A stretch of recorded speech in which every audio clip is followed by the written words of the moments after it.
Spoštovane in spoštovani.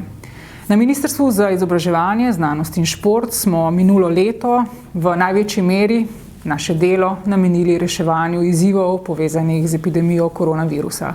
Vendar ne samo to, še mnogo več od tega smo naredili. V času tega leta je bila seveda naša primarna skrb zagotavljati enake možnosti izobraževanja.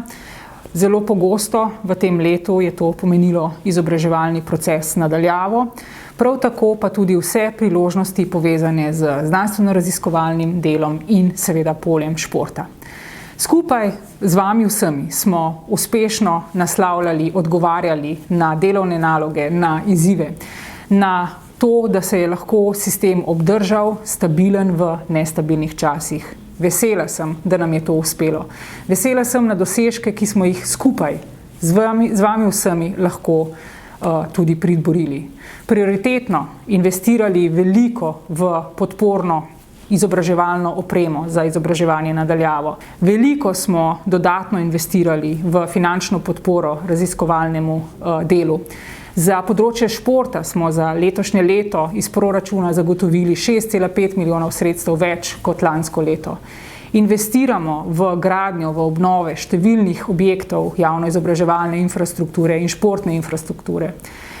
Omogočili smo brezplačen topel obrok za vse učence in dijake iz socialno šibkega okolja. Študentom smo zagotovili solidarnostno pomoč v višini 150 evrov.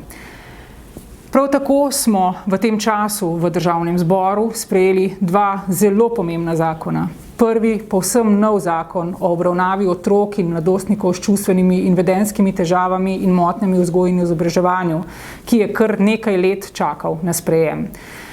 Sprejeli smo novelo zakona o vrtcih, ki med drugim omogoča tudi brezplačni vrtec za drugega in vse nadaljnje otroke.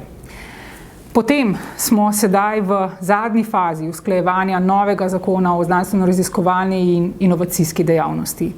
Pripravili smo nov načrt za porabo in črpanje evropskih sredstev za naslednje zelo dolgo obdobje.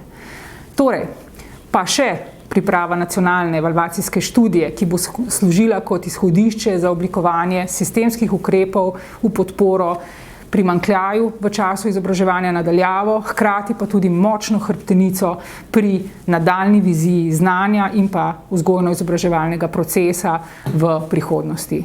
Krepili bomo raziskovalni prostor, vrednote športa, participacijo mladih. Posebno pozornost pa bomo namenjali tudi vsebinskim prioritetam našega predsedovanja Svetu Evropske unije čez par mesecev. Skratka, delamo z glavo, delamo z znanjem in tako bomo delali tudi naprej. Ostanite dobro, ostanite zdravi in polni znanja.